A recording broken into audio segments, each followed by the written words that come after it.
Welcome to The Controversial Truth, where we bring you content on health and wealth that nobody would ever tell you until now. I'm your host, Dr. Victoria Munoz, and today we have a very special guest for you. Wendy Graack, the name she was given by the U.S. Embassy, was born in the USSR. She was found in a trash can at approximately 3 days old and became a ward of the country. She was then named, and I'm going to do my best to pronounce this, N Gilbert, and was started training for the ballet at 3 months old. She retired a professional prima donna with the Bolshoi Ballet after 38 years with them. She also performed as a professional gymnast and figure skater while in the USSR. She is also a survivor of a bombing from the Cold War and understands just how fragile life can be. She had endured 4 different types of cancers as a result of this bombing. She has now been in the U.S. for 13 years. Since then, she has started her life over again from scratch and continues to perfect everything she pursues. Now a professional bodybuilder, having attained her IFBB Pro card this past September, she works as a personal trainer to help others become the best version of themselves. She is an expert in injury prevention and custom designing workouts for the individual need. Her mission is to transform world-class athletes and fitness professionals to the levels they are seeking to reach, and to find that world-class within each of her clients to help them truly understand their potential. Her core value system is all about being kind to yourself and to others. Her motto is, "To be good is not enough when you dream of being great." She believes that there is greatness inside of all of us, and when you find that special person to bring out the greatness in you, anything can be achieved. Please help me in welcoming Wendy Graack.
So Wendy, thank you so much for being here today. Thank you for having me. Yeah, and we're here to talk about fitness and your current success and goals as a fitness trainer and a not fitness competitor, but as a bodybuilder.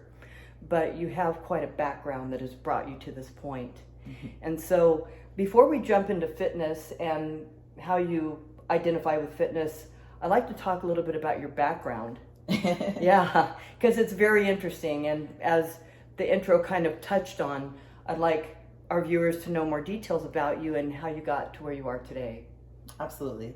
Well, I guess I'll start with, I was found at 3 days old, or they assume around 3 days old, so I have a window of a birthday, I guess.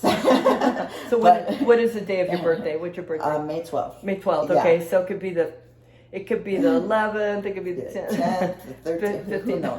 Yeah, 15th, I don't know. Yeah. But they found me in a garbage can, mm-hmm. And this was really during a lot of happening during the USSR breakdown. So in Russia, there's the communists, and they had a breakdown of the whole community and how this went.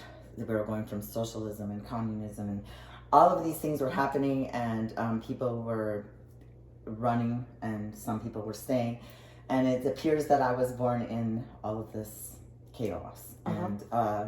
And I think, I'm assuming my parents were scared, or my mother, or I don't know if they were together or alone. Yeah. But and so it was just easier to get rid of me. But I see. Here I am. Somebody found me. I get turned into the ward of the country, and then the country decide to put me in a orphanage. I guess you call here. Yeah. And in the orphanage, they test you, decide if you're going to stay there. It's just, I'm sure like America, it's not an easy place to bring someone up. So there wasn't the ability apparently for a lot of it, because of the chaos going on in the country. There wasn't the ability for a lot of the foster parents that you know of. So they do cognitive tests on you, and that at that time they decided, by the time I was 3 months old, that I was going to be an athletic artist. So I was put into the ballet, and that's what got me started. So I was given a house mom, I guess, or something, but I lived at a dormitory in the ballet, and I was trained from 3 months old how to perform, how to dance, how to move, how to execute, how to clean. Never how to cook. So I'm a terrible cook. You and me both. So keep it simple. Yeah, keep it simple. I don't want any problems.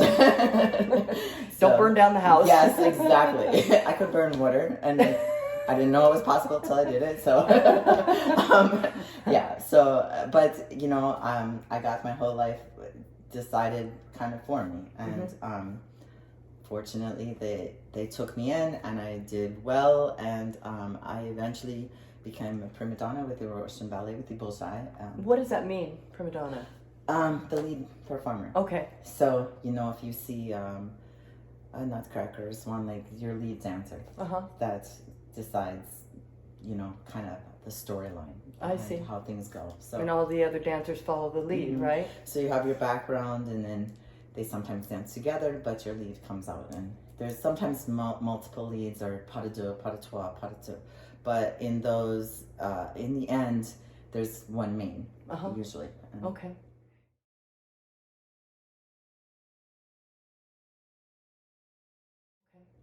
And so expand a little bit on that, because that's very fascinating. I mean, about your background in the ballet and your accomplishments as a professional athlete in Russia. Thank you.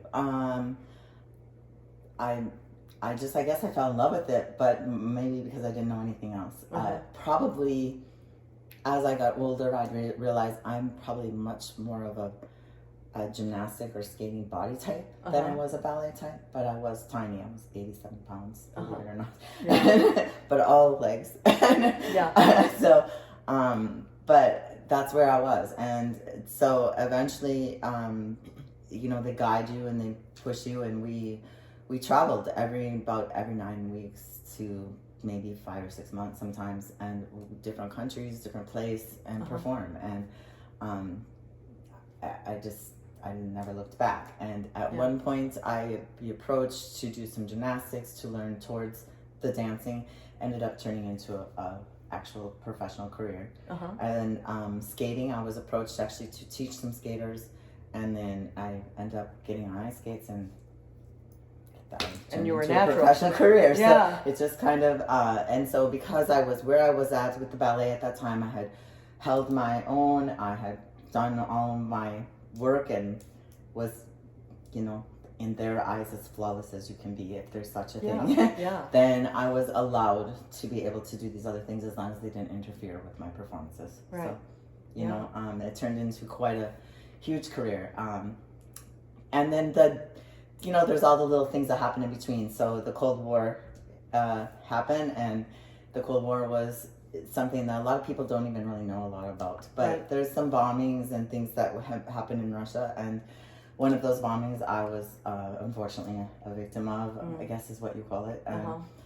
I end up with some body parts on me, and Agent Orange, and part of that, and that turns into cancer as we got older. So that eventually is what brought me to America. It was my first cancer was ovarian, then uterine, and then I have these troubles with the sinus, and find out that I had a fibrosarcoma, bone cancer in my upper mandula. So they said, we don't know even what to do with it, and the only doctors we've seen have success with this in the mandula and in the facial area was in America. So they sent me to America, and that's what they do. Just give you a passport and drop you off, or what? See ya. I was thinking, I guess I didn't ask. I didn't really know what to ask. I guess I was pretty overwhelmed and astounded, like, can this be possible? But it had metastasized and had gotten so far into the entire side of my face that by the time they understood and realized what was going on and thought it was just sinus infections, about 5 years had gone by, which means it was growing for many years before that. Yeah. But 5 years of me going into the hospital and having IVs and having scans and having issues, and I kept thinking my teeth were rotting. I was like, just beside myself. To have them find out that this sarcoma was there, and that at that point they think I only have about a 0.02% chance to survive it. So if I want anything to happen that's going to be positive, I'm going to America. Well, I'm thinking I'll go to America, have some surgery, come home. And that's not the way it worked. Yeah, so obviously. Yeah. Little did I know it wasn't going to be one surgery. It was 21 surgeries, which in the end ultimately ended up to be 44 surgeries. Oh, my goodness. Reconstruction and metal. And little did I know when I got to America, you know, there's a lot of politics that are obviously quite different from the USSR to America. Yeah. So I was a threat. They were afraid that if they put metal in my face or any type of high-end plastics, that this could be an opportunity to bring secrets back to Russia. So I was taken, my passport was taken, I was given a new name, I was given, you know, they tell me if I survive, I have 20 years before I can go back home, so that they can protect America. And how many years ago was that? That was 13 years ago now. Oh, okay.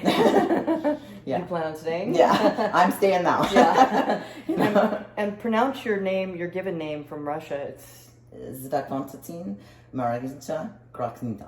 And so it's quite a... That's a mouthful Yeah. for any American, because, yeah, most Americans don't even speak a second language, let alone be able to pronounce something like that. So, and then you go by Wendy because it's easy, or Z. Yes. Yeah.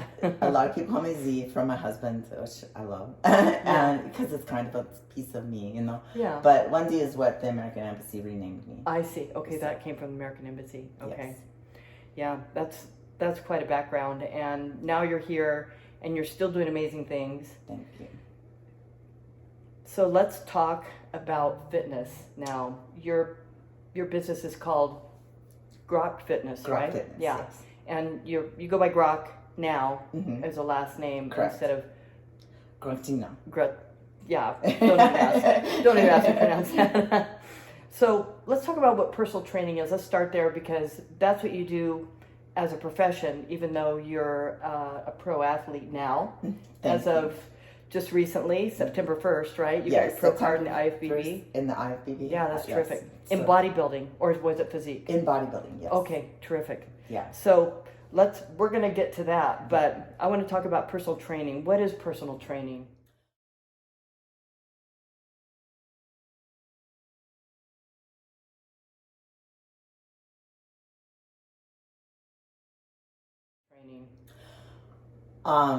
That's a big mouthful, right? I believe personal training is something maybe unique for each individual. What is it that you personally need? How are you going to improve your life? And what life being improved through health and wellness, and wellness being a whole nother side of health. Health being what most people consider just physical, but I believe that they forget about the mental and the emotional that comes along with it. And absolutely. I think that that's what personal training should be. Now, is that what everybody agrees with? No, but I'm not. I'm just not. I'm not a fan of like just read a book and take a test and be done.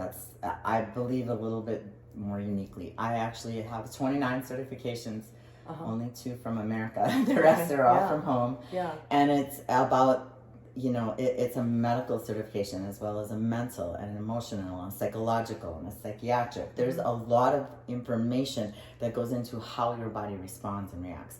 In my personal opinion, I would think you probably agree with that. Yeah. People talk about stress and cortisol. That's just that much of this whole vast system that we have that comes from, as we recently spoke of, a lot of different things, evolution in life. And we're each unique in how our body has taken on stress or, evolved through this life. And so how do we surpass that or work with it to surpass it and then eventually become something more than what we thought we could be, and live up to our expectation, but bigger yet, what our potential is. What do we have inside of us? I've come close to death too many times, and I will tell you that my personal feeling is integrity has to be above all, and that's just me. So anything that I've learned along the way, I would like to be able to share with somebody, and that's going to be what my mark would be. So when that day finally comes that I pass on to another solar system or country or life or whatever it's going to be, I don't really, anything else, anything in this world is okay, but if I could just make somebody's life better, because then they can move forward. And that sounds, I don't know. So I've heard that a lot of people might say that's such a cliche thing to say or something. No, that's just how I feel. That's me. Actually, the majority of people aren't working toward that, from my experience. Thank you. You know, I think it's a small handful of people that have come to this earth, for lack of a better way of putting it, that have truly know their mission, and we are not actually fulfilling our purpose unless we're helping other people, no matter what it is. Very well. Even financial, health, wellness, fitness, anything, right? Right.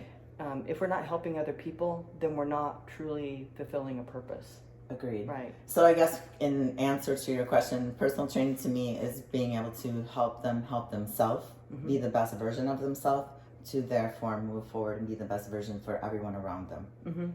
You know, their family, their friends, whatever it might be. Yeah. And so why did you choose this profession at this point in your life? Because you've done so many different things. You could have done probably anything, you know, athletic wise or, you know, professionally in the, you know, sports arena. Why did you choose what you do? Well, I'm in America now, and it's a lot of titles, to be honest. So my titles that were at home aren't recognizable here, really. If you're not an Olympian, well, if you're a professional, you can't be an Olympian. Nowadays, there's some changes in that. But at the time that I come over, that's the case. So I was an Olympian because I passed Olympia. Olympia is, in as far as gymnastic or skating go, is an amateur. Trying to get to the status. And go pro is beyond that.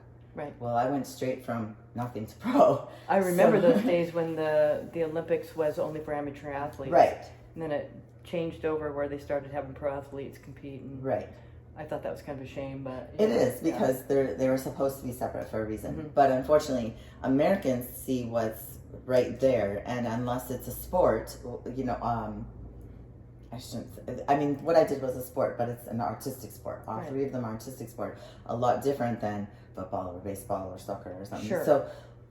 So it's just a different way of seeing things. So what I found was that what I did, nobody even knew. Like it's surprising to me how many people I could say the Bolshoi Ballet, and they're like, "What is that?" Yeah, it's the most world-renowned ballet. Right. Has been forever. Yeah. And they have no idea. They know what the New York City Ballet is, but they don't, because they're kind of stuck in America. And I don't mean this against America. No, I agree. But it's very, unfortunately, the Americans are very blessed with riches, and not as far as necessarily money, but the riches of affording to not have to go through a lot of different things like apartheid or different things that other countries have to fight for their life every day sometimes. Yeah. And so they don't see sometimes outside of these borders. Right. And so coming here, what I guess to answer your question, what happened is I'm back to being 3 months old and nobody. So, and I'm learning how to speak a new language, and I'm wired shut, and the life is different. And so I at 11 had started teach in ballet, and at that time was my interest in anatomy. How come this girl's getting hurt and this girl's getting hurt and they have the same injury? And then I watch their feet, or it's a foot, it's a hip, I start to realize this body type have a different type of injury prone than this body type, who have similar. So very rarely are you going to see somebody, 5 feet, 130 pounds, and somebody 5'6" and 130 pounds have the same injury. Their body types are different. Sure. So that interest just grew because I was the one in charge now of making sure they're not injured. And so you had to be able to identify their imbalances, right? Exactly. Right. And then be able to correct and teach them so that their body was adjusted to fit the pictures, of the ballet. And that just grew from me, my interest. It was just my common sense for me. And so I start to research. I meet a doctor at an after party in the ballet when you're done. Often with your last show, you schmooze investors and things. So sure. Wine and champagne and yeah. And I met a doctor and they started asking me some questions and I asked some questions back and they sent me an anatomy book and I have it. Yeah, and you just studied it. Yeah. And so by the time I was 16, I had started taking classes and getting certified just out of interest, just on my own in my so often spare time. But I just enjoyed it and I liked learning. And so I was a certified trainer by the time I was 16 and just kind of kept going into a further education of it, and a lot of it self-taught and then a lot of it put to use in these certifications. And then so when I came to America and didn't know, nobody really knows who you are. If they do, they only want you for this or that, or I'm too hard on the ballerinas here. And I didn't really want to go back to something and be stuck in par. I knew what it was like to be here. I didn't want to be here. Right. It's just, I retired. I'm done. And so I chose to do something that still made sense and was interesting to me. And I thought I have a lot to offer, I think, because I have experience in the actual movement of everyday life as well as beyond that and as an athlete. So how could I help? And that's how come I went into personal training. Yeah, that's a great story. And so let's talk a little bit about how the musculoskeletal system is different for each person, because we study books and it gives us kind of some overview of this is what the musculoskeletal system is and this is how it works. But then like when we get into working with people like myself as a doctor and being in sports medicine, I look at the musculoskeletal system of the individual and it's never the same. There's a different reason why you can have 3 people lined up and there's a different reason why each one of them has left knee pain. Absolutely. Even if they're doing the same sport. Absolutely. So let's talk a little bit about that, how it's different for each person. Well, I'm not a doctor. Right. No, I understand. I just so that if anything I say sounds. But you do assessments with your clients. Absolutely. Right. And so my personal opinion, I actually take this class, and this one was fairly recent, maybe 8 years ago. I take this class, another certification, and it had just opened it up to personal trainers. It was originally for massage therapists and another type of doctor, I can't remember, but. Anyway, so they had opened it up to personal trainers, and so I went, and you had to qualify. I had enough qualifications to go, and I ended up arguing with the director of the class. He keeps saying, this is the only way this works, and this is the only way that works. And so I finally start asking, well, what about the insertion and origin of a tendon and a ligament, and where that actually that variable is, and that would determine the differences. And his opinion was, and maybe that's true, but I'm going to disagree with it. There can never be more than a 0.1% variance of every one of those insertions. And I said, I 100% disagree, because if that was the case, we would all look more the same.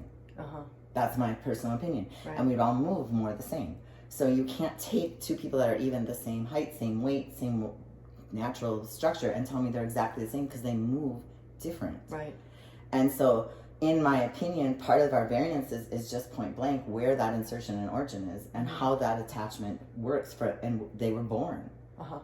And from there, what that muscular skeletal system has to do to uniquely move. Right. Because it's different. That's, again, a personal opinion. Well, it's a good opinion. Because I agree, no 2 people are made equal. Right. And unfortunately, like within the medical arena, conventional medicine is looking at everybody as one size fits all. Right. And that's why they have a drug for every symptom. Right. And we know, and people are waking up to realize, hey, this doesn't work. Right.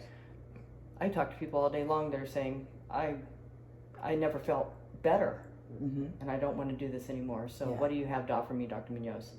And then we start personalizing and getting them better through lifestyle changes and so forth, right? Yes. So no two patients are the same, no two clients are the same. Absolutely. And if somebody's looking at everybody as I'm going to take your treatment plan out of the folder, this is what we do for this is what we do for that, then people aren't going to get the results that they want, right? Even with fitness. And my fear for physical therapy, that's one of the challenges I have. People come in and I've had this injury, I did this physical therapy, and then the next person, a different injury, same physical therapy. How does that make sense? Or the same injury and they're doing exactly the same thing and only one is having partial success. And I'm not knocking physical therapists because a lot of times I know that they're bound by insurances and different things like that. But the big challenge is, what about looking at that person? How do they naturally move?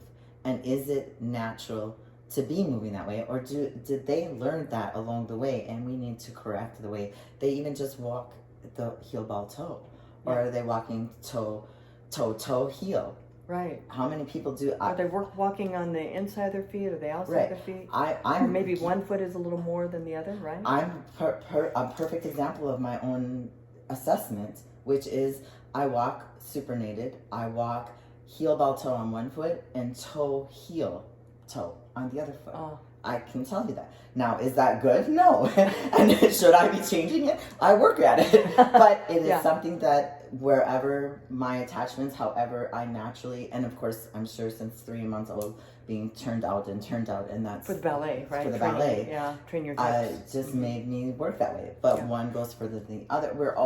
It's just the way we are built. And so it's addressing those and looking at those fine little things, because the way I walk then dictates the way I'm going to do a walking lunge, the way that I'm going to do a stationary lunge, the way I'm going to do a squat, the way I'm going to do a deadlift, because that's where I'm going to hold my weight. That's how I'm going to move my body. So it could injure me in another way. Right.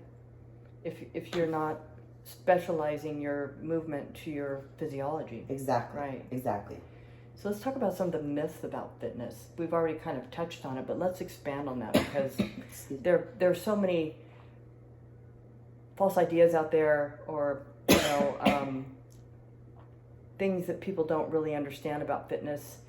There's a lot of people out there, they're trying to get fit on their own, they can't do it, right? Well, you see them come in and they look the same year after year. Yeah. It's one thing day after day, but eventually there should be a day where things start to change. Right. Yeah. So what is true fitness, and how do people accomplish fitness? I know that's a broad statement, but let's just kind of dive into that. That's a huge question, right?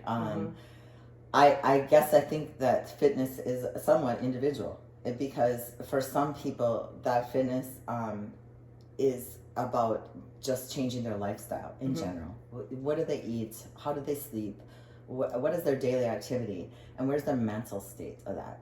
And I think that that's true in a broad spectrum within reason, but I also think that, we have those natural athletes and we have those natural bookworms, so to speak, or those natural scientists, but every one of us has to have some kind of fitness inside our body to be healthy. Right. So my personal belief is fitness starts with inside. It starts with the food that you eat. It starts with the amount of sleep that you get, and the way that your body is utilizing that food and utilizing that rest. Because if it's not working for you, you're not going to see results. Right. And that's where people start getting into stress and cortisol and stuff. But I think that they forget that so much things, the way that my endocrine system works, the way that my thyroid's going to work, my basic everyday ability to communicate, my fine functioning of my brain, and the ability to dissect what is happening in the moment happens with what am I feeding myself? And is that, for me, the right thing? People, I think, dismiss things like, oh, well, you just have to eat vegetables. Well, come on, is every vegetable made the same? And therefore, is it going to, in every human made the same? So does it affect a human differently? Isn't one of the number one things vitamin K and high blood pressure? Don't put them together. Be smart. Notice what your body does with the food that you're doing. And people are metabolically different, aren't they? Absolutely. Yeah. So What do you do in terms of that? Do you refer your patients out to a physician or something, get blood work done? I mean, not patients, clients, to a physician to get blood work done to see what their hormones are doing? I do. Yeah. Yeah, I completely believe in that. I believe I have a multitude of people kind of like, that I try. So blood work is one, your regenerative medicine, that's a huge, a naturopath, like huge to me. Let's get away from drugs and focus on what you're doing first. And then I believe that there should be some type of therapist involved. We all need one 24/7. No. And the mind plays a very strong and almost a lead role in the outcome of our health, of our fitness, and just our success in life, right? Yes. If our mind isn't right, we're not going to get the results anywhere in life. 100%. Right. I 100% agree. I need to believe in me before why would somebody else believe in me if I don't believe in me? That makes no sense. I also think you should have a chiropractor, you should have a massage therapist, you should have a body work person. Somebody that understands how the body moves and does that it's kind of a combination work. My coaches for my training, Derek Farnsworth, is a licensed, I call him body work because he goes deeper than the massage therapy. He goes with how I move. So some kind of blend of chiropractor, massage therapist, and actually works with how I move and correcting the actual insertion and origin of the point of where there's a problem. He's speaking your language. Yes. Instead of just, like a broad spectrum, well, we rubbed out that muscle, you should feel better now. Yeah. There's way more to that, So I really believe in that type of work and that type of higher power of thinking. How are you moving? He doesn't just put me on a table and then have me, do a massage. He'll ask me, what do you feel? Well, for me, it's a lot of hip issues, of course, with ballet. And that's 40 years in the ballet. Yeah, a long time to so long time. Plié. Exactly. So we'll do a walk-in lunge for me. Stand straight, turn like this. Let me see you do this. Let me see you squat. Okay, you're shifting. Now I can see what's going on. This is a psoas. This is an adductor magnus. There's a labrum issue here. And he actually will go into that area and then work on it and move me while working me. I just think that's absolutely imperative work. Yeah. Imperative for how we decide to continue to move forward. Yeah, and it's really important for the longevity of your sport too. 100%. Because if he's working with you on that level, you're not going to be injured. Exactly. For example. Or your posing is going to be so much better on stage. Yeah, because now you can move your body and your joints will flow with you, and it's such a huge thing.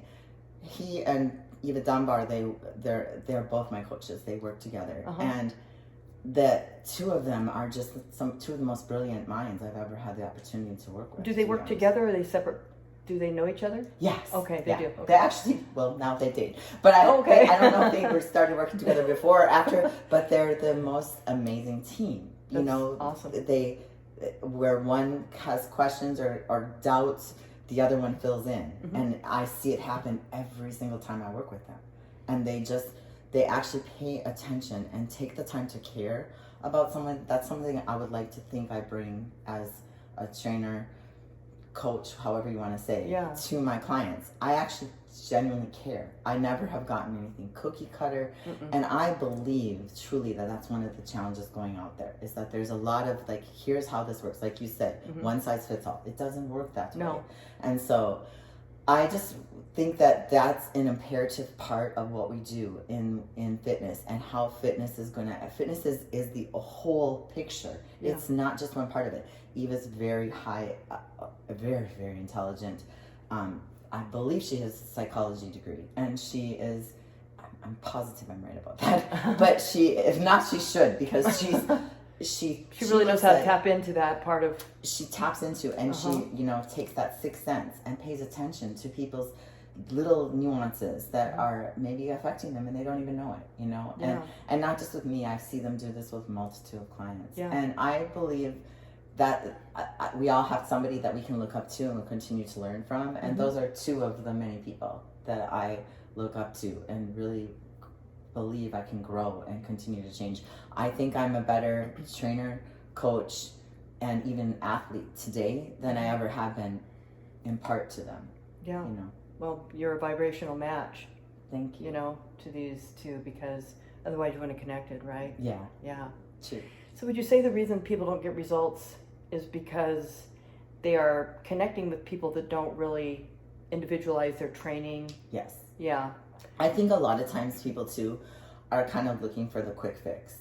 No offense. To anyone. No, that's common. Yeah, common. and I mean I would be guilty in medicine and fitness. Yeah, you know. Yeah, and unfortunately that's just not the reality of life. Mm-hmm. There's nothing fast about. We don't grow up fast. Even when we say we grow up fast, we might grow up mentally fast. Our body is only going to change as fast as it changes. Right. And that's just the way. That's evolution. We can't change that no matter what we want to do. So what we can change is whether it does it in a healthy way or a not so healthy way. Right. And whether it's beneficial to us or it's detrimental to us. So that's what I think is very true. I think that people really need to go deeper into finding what matches them for their goals in the trainer they're looking for. Yeah. I want this, this, and this. Not just because someone's a pro doesn't mean they're great at what they do. Right. Just because I'm a pro bodybuilder doesn't mean I'm a great teacher. Yeah. Well, obviously, I mean, you are a great teacher, but that's because you perfect yourself in all areas of what you put your energy into. Not everybody's that way. Right. But I've seen a lot of people on stage. They're so stiff and just robotic at what they're doing. They're not really passionate about it. They're not really getting the kind of care that like what you're getting with these trainers. They're not really self-actualizing to that level, right? Correct. Yeah. Agreed.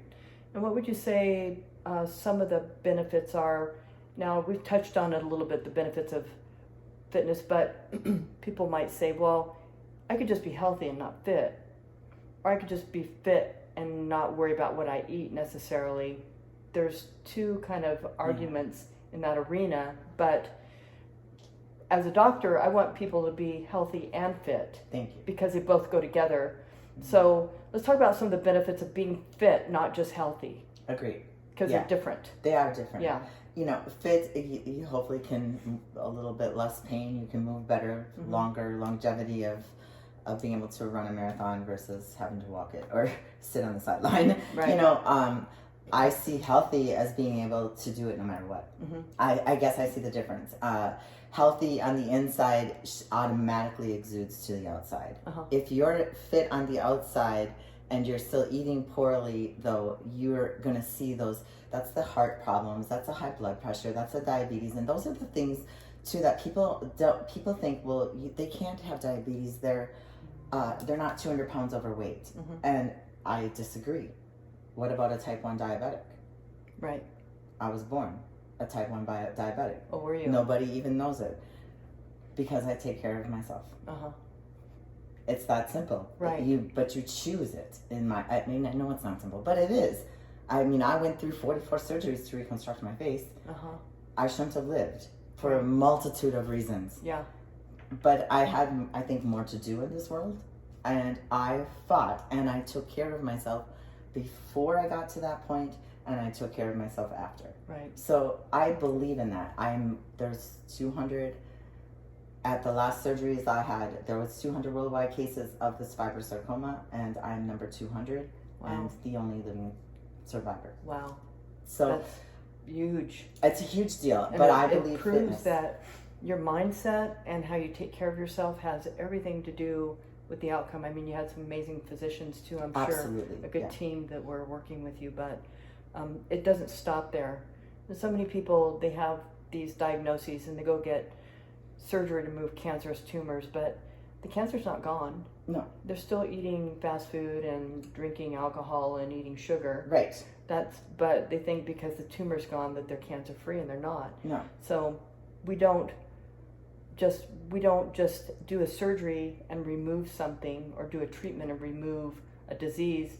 We have to have the lifestyle that actually not mitigates it, but helps to eliminate it and prevent it from coming back, right? Right. I agree 100%. And I believe too, we have to understand what is that lifestyle for each of us, again, as an individual. Right. So do you know your body? do people pay attention to what happens to their body when they have food? Some, these people, some come in, oh, but I can eat all day because after I eat, I'm so tired. Well, you're probably not eating something right then. Yeah, probably eating the carbs that's making you sleepy after after lunch, right? Yeah, that kind of thing. Yeah. So I think it's a really important thing that people start to look for the right coach or trainer that they don't just connect with personally, or they don't just look up to because they have a name. How about what are they doing for you? Yeah. Are they filling your soul emotionally, physically? I tell my clients this, actually. This is something maybe to consider for them, for you to consider. I tell them, if you aren't feeling frustrated, angry, happy, sad, a little bit exhausted, and then energetic, all at some point throughout this training process. Now, obviously not all of them every training session, but 1 or 2 or 3 of them every training session, we're doing something wrong. Because you should be angry at some point that otherwise, you can't do something. Otherwise you're not changing. Right, exactly. You're staying the same. Exactly. Change is painful, but for the right reasons. Yes, exactly. There's good pain, there's bad pain. We want people to have bad pain, but we want them to have good pain. Yeah, I used to have the client that would say to me all the time, she'd be like, I wonder how long it's going to take this client to tell you off. Because it seemed like, the ones that really wanted it reached that point sooner, kind of like, I'm done, I've had it with you. If they're not hating you at some point, you're not doing something right. Exactly. And then they give you a hug goodbye. Bye, I love you, I'll see you tomorrow. But that's when you did something. Like, it should be a kind of a love-hate almost a little bit. Yeah. How do you change if you don't go too uncomfortable? Yeah. I had a ship doctor in a rotation that was an asshole. He was a complete asshole. I hated him. But he taught me to be a better doctor. Don't you? I would agree. Yeah, exactly. And now we're friends. Isn't that funny? Yeah. Yeah. Usually that's the way it works. But he was a complete jerk. But he was like, look it up, I'm not gonna babysit, I'm not gonna handhold you. And I wasn't expecting it, but I was maybe expecting a little more guidance than that, but it taught me to be a stronger person. Yeah. And it teaches you to be more self-reliant. Yeah. Like, I think that's too a lot. It's kind of, I just said this actually to a client, not the other day. So you're upset, you're frustrated, and you want to quit. Quit. Go ahead. I said, and then I want you to go home and I want you to talk to your children. And I want you to ask your children, or ask yourself better yet, if you let them quit, when you die, what do they have? Right. Good luck. Yeah. Because you just signed their death certificate at the same time as you signed yours. Right. Either that or zip it, go ahead and cry. Yeah. But finish up. Right. Because at some point, it's, if we don't go through hard, how do we get to the other side? You can't get to the top of the mountain without climbing. Right. If you want to improve, you have to be willing to go out of your comfort zone. Exactly. That's the very words that were coming into my mind when you said that. And the comfort zone is where people die, where dreams are lost. Yes. Yeah. I want to be this. I wish I could be skinny. I wish it, whatever, What about sitting on the couch and wishing and watching sitcoms is not going to get you anywhere. Right. And taking a magic pill doesn't do it either. Oh, I preach that all the time. I have patients that want to take a pill for weight loss. It's like, everything we're doing will get you the results. Now you just need to put the work in. Right. Yeah. So you have the balanced biochemistry. Your hormones are balanced. You're in a good space. Now get your ass in the gym and start working a little harder. Right. Or smarter. Again, like you give them the health and the wellness part, and then let us take over that training and fitness part. But fitness and health and wellness really go together. They do. There isn't one or the other in my mind. Right. Because somebody might look fit on the outside, but if they're not doing what you're talking about on the inside, it's like when people say, oh, the fittest guy ran 10 marathons or whatever, and he died at 23. Well, was he fit? Right. He was fit, but he wasn't healthy. Right. Yeah. So they're different, and or they have to go together. You can have cardiovascular disease and still look good on the outside. Yes. Yeah. You can have a clogged up heart. Yes. And arteries and carotids and drop dead. Exactly. And look good on the outside. Right. Happens to professional athletes all the time. All the time. Because they're not understanding the importance of both. Mm-hmm. Right? Yeah. What would you say some of the risks to starting a training program would be? And I just mean in general. I think that that's an easy one for me to answer.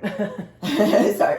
I think because people don't choose a fitness trainer that's at their level and that is doing what's right for them as an individual, it's going too hard, too fast, and causing injury somewhere or another, usually physical. Yeah. And that's what I think the biggest challenge is of starting a new person starting a program. I think that they're expecting so many results, and again, they're getting somebody that, you know, maybe means well. I don't want to turn anyone off or say anything bad, but if you don't care enough, if you don't actually care enough to look at that individual and consider their history and what's going on with their body right in front of your face to do what's right for them, that injury is on you. Right. I was working out at this commercial gym probably a decade ago, and I saw one of their commercial trainers working with some kid that looked like he'd never ran or lifted a day in his life. And he puts him under 315, puts the bar on his back, and he's like doing this, and he goes, yeah, just keep going down. And I'm just like, he didn't have a spotter. I'm like, this guy's gonna break his back. Yeah. And I thought, this is why people end up injured, because you have people out there that really don't know what they're doing, and they have some kind of certification, but they really don't have the qualifications to be working with people. A certification doesn't equal qualification. That was a really great thing to say. I love that. It's so true. I want to talk a little bit about what it looks like for you with a client and an intake. How do you start the process in getting them started? What do you like, the paperwork or the assessments? Let's talk a little bit about that. My paperwork is minimal. I'm not a paperwork person. If you've ever seen me on a computer, you know why. Most people are, I think most people are not 100% honest on paper. Yeah. And so I read them. I read their faces. I read their reactions. I ask the questions. So I write notes, but my number one thing that I worry about is what I actually do with that assessment. So the first thing I do is ask them what is their goal. I ask them, you know, how fast do they expect that goal to happen? Yeah. How hard are they willing to work? What is their daily life like? I ask, what do you do for a job, a living? Are you married? Are you divorced? Do you have kids? All these kind of things are factors. What people don't realize is that on paper you can just answer yes, no, right. But in person, you end up saying something like, "I'm married, unfortunately," or right? It's like, okay, now that's a red flag, right? Because they're stressing their life. Exactly. Or I have 4 kids. Oh, how old are they? Well, one's 14, one's 12, one's 8. You know, the 8-year-old is in, you know, soccer, doing traveling sports or whatever, and this one does this and that one, and all of a sudden they start telling you things they don't mean to, but they do. And now you're starting to learn their personality, and what they do that they don't understand a lot of times is they think they're bragging maybe about their kid, but they're also saying their schedule's horrible, and this is, and they're telling you all the negative, complaining. All the things that are going on, and so that leads me usually to, so where do you expect to fit me in? And 99.9% of the time I get silence. And then at that point I say, now I want you to go back and answer my first question again. What is your goal? Right. And how do you expect to obtain that? And what's the timeline? Be honest. What's the timeline you think you can achieve that in? Right. Now tell me, what's your past? Were you an athlete? Did you do anything? Or have you, are you a musician? Or are you a scientist? Or, what is it that you do kind of... Who are you? Yeah, right? Before this came along, before your kids and all these other things, and typically it goes back to their kids or back to their husband, and then I have to take them back to, I'm asking about you. I don't want to know what they did. I don't care. I want to know what you did. Right. Do you have a background? Were you a soccer player once upon a time? Because if you were a soccer player in high school and college, and now you're coming to me and you're 300 pounds, something happened in that time. Yeah. And you obviously had that athleticism before that. So now how do I bring that back out of you and get that drive and desire back? And what brought you to this point? and what brought you to this What point. do we have to look at and Because address? that's psychological part, and I do believe that Eva is a huge part of me even digging deeper into this. I always have done that, but I think I got more and more concise in how I ask the questions and what I do because of working with her myself. Yeah. And just paying attention and observing people and caring enough to say, I'm not judging you, but I need to understand you because I can't help you. You're obviously not able to help yourself or you wouldn't be standing in front of me. Right. So how do I help you? So after I get through that side of it and take my notes, then I go to the physical assessment. Shoes are off. Yeah. Body stripped down so I can see what you're doing. So a baggy sweatshirt isn't going to help me. Right. You know, baggy pants. And like then a sports top and underwear, right, basically, right? Right, or a fitted something, Yeah. And so now can you walk? I want you to just walk. I want you to turn around and walk back. I want you to sit and stand 3 times. Can you sit and stand without doing this? Yeah. This. Right? Or holding their back. Yeah. Or my knee, you know? Yeah. Or a lot of people do this. Right? Oh, yeah. Like that. Get rock, that momentum. Get that momentum.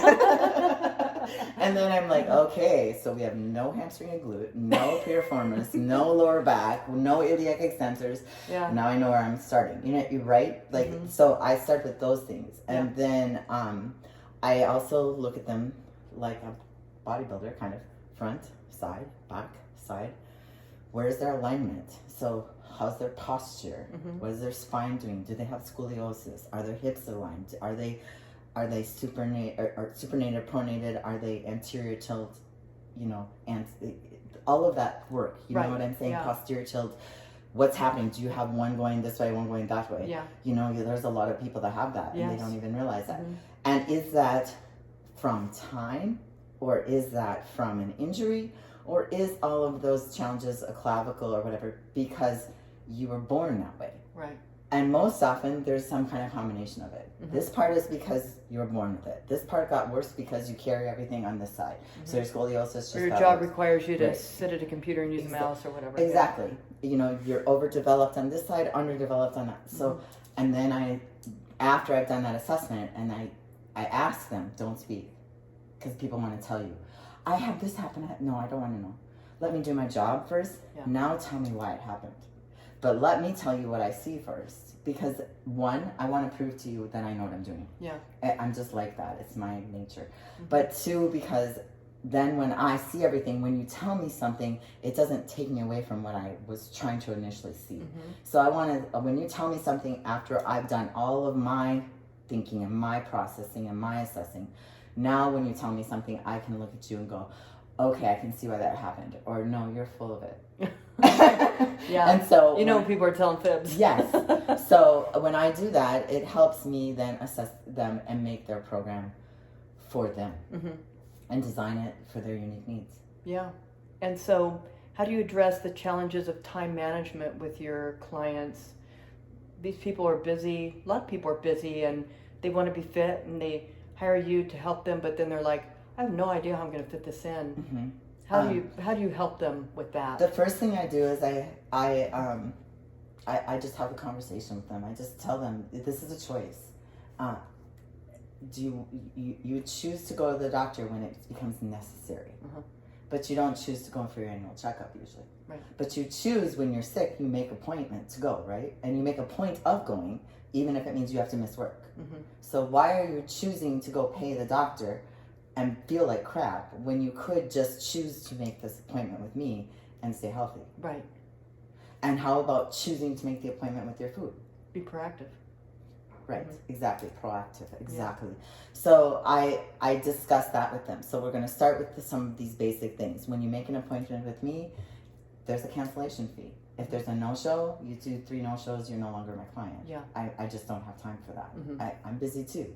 And I make my money doing this. Absolutely. So for you to just not show up is disrespectful. They need to value your time. Yes. Because your time is valuable.